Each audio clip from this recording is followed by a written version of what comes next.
Today, we're going to be talking about where middle leaders thrive, seeding the culture for their success. I'm joined today by Gary MacPhie, who I've known since 2014, where he was the primary principal of the American International School of Guangzhou. We worked in those early days around developing the capacity of teaching assistants to get them more involved in the school classroom. Later, I worked with middle leaders at that school. But the one thing that I was always really impressed with was Gary's sort of connection to the staff, and that there was a reciprocal respect and an energy that was created there, that the only way I can answer why that was because Gary spent an inordinate amount of time building the culture. So Gary, today we're going to be talking about creating cultural fit, how to create a culture where middle leaders can thrive. But before I get into the first questions, can you introduce yourself a little bit more and perhaps even provide some perspective on your ideas and beliefs about this topic? Thank you, Michael. My name's Gary MacPhie, and I spent, my wife and I spent close to 30 years teaching overseas, but our last 10 was in China, in Guangzhou, at the American National School of Guangzhou. But I also worked in Taiwan and Singapore, and I was teaching, and I'd been a principal in the Middle East and Africa part of that. But technically, 2007, 2017, I was at the American National School of Guangzhou. We had about just over 1,000 students at the school and about 500 from preschool 3 to grade 5. So as the elementary principal, we had an assistant principal, PYP coordinator. We were an IB school, so we did run the PYP. So it was important for us to make sure that everybody was in line with the teaching objectives of the IB, plus the standards and literacy and math that happens, science, social studies, as well as Michael talked about the culture. As a principal, you need to keep that in perspective, because on any given year, all things are happening in China. So you want to make sure that the faculty had trust in me and how we led the team. And so it was like, we ended up staying 10 years, and both our 2 daughters graduated from the school. So we're very happy with it. We would have stayed longer, but I had this chance to work for Search, and that's why we moved back to Toronto in 2017. All right. Well, hey, so I mean, just building on what you've just shared with us and the importance of what it was like to have a strong culture because of all the different changes that were continually happening in China. And that spans this time from like just before the Olympics to you saw through a world economic crisis and, various other things have happened, right? Yeah. And, MERS in 2014. So, there was quite a few things happening. Taking this into perspective and building that culture that, I attribute to you for developing at that Ershaw campus, which was phenomenal. In your particular school, you didn't have people from all walks of life, meaning nationalities, but they were at different levels and experience, different ages. They had different perspectives or beliefs about education.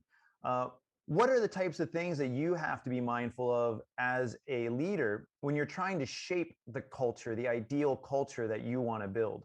I guess it has to start with hiring. So I'd be responsible for hiring teachers. And I guess on an average, we'd maybe hire anywhere from 7 to 10 people a year, some years less, some more. So during that recruiting process, you'd always be asking about their career goals and ambitions. So that's one thing that I need to know. And I had to ask that with everyone on staff, even some of the TAs at the preschool, because we had one TA for every preschool class. We had one per grade level from K5, from grades 1 to 5. So with the thought of ambition, so that would help me know what they wanted out of life and how long are they going to actually stay there.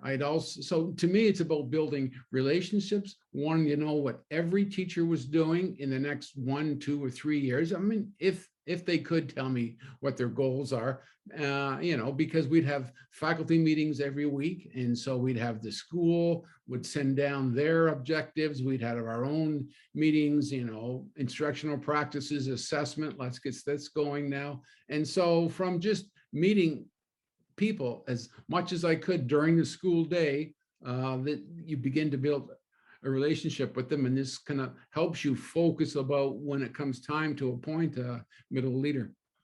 Great. So it sounds like throughout this process, you were intently interested in more than just who they were as a teacher. You wanted to know about their aspirations.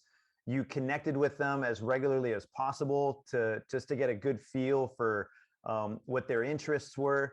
Now, bringing this all together, if you had to try to define that culture at the American International School in Guangzhou, what were some of the attributes that you would then go looking for people that you were recruiting? So if you were going to bring somebody new into this culture that you were building, what were some of the attributes or those values or beliefs that you identified through this process that would be important for new people to have?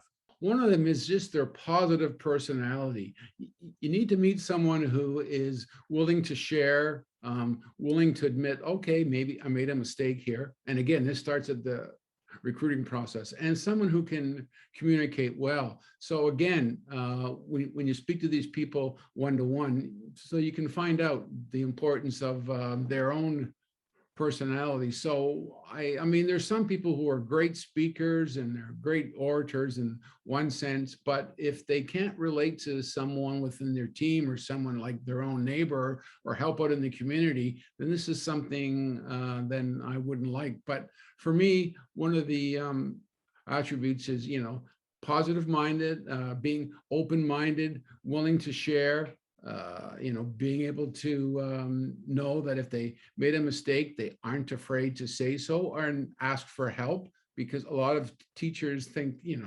that's not maybe the right thing that they should do, is say, look, I'm not sure where I want to go here.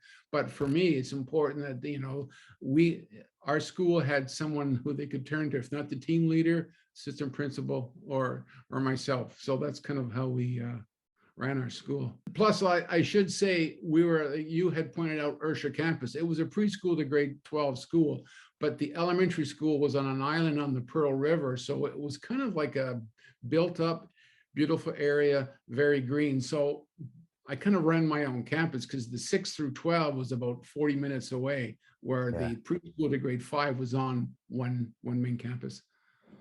Gary, I really appreciate how you explain how important it was for incoming staff as well as existing staff to be open-minded, willing to support each other. If they made a mistake, that they were willing to admit it, so that as a team they could figure out how to go forward.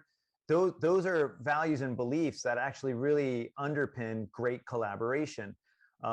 You also had mentioned, though, how important it was to connect with everybody because they also are different. They're coming from different places in their career. They have different career aspirations.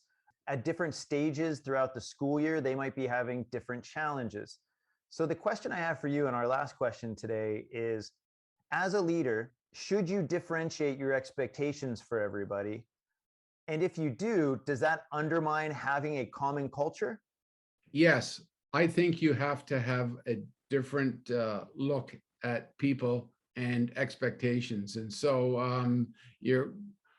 I would treat teams a little bit different than other teams because of the personality that were on the teams. And I think that's fundamental in one sense. And one of the ways that I could help this approach, because I was always in my office from 6:45 a.m., school started at 8, and I would be there till 5:15. So everyone knew that. So at any time, if anybody wanted to speak to me, they had the early morning risers, and school's out.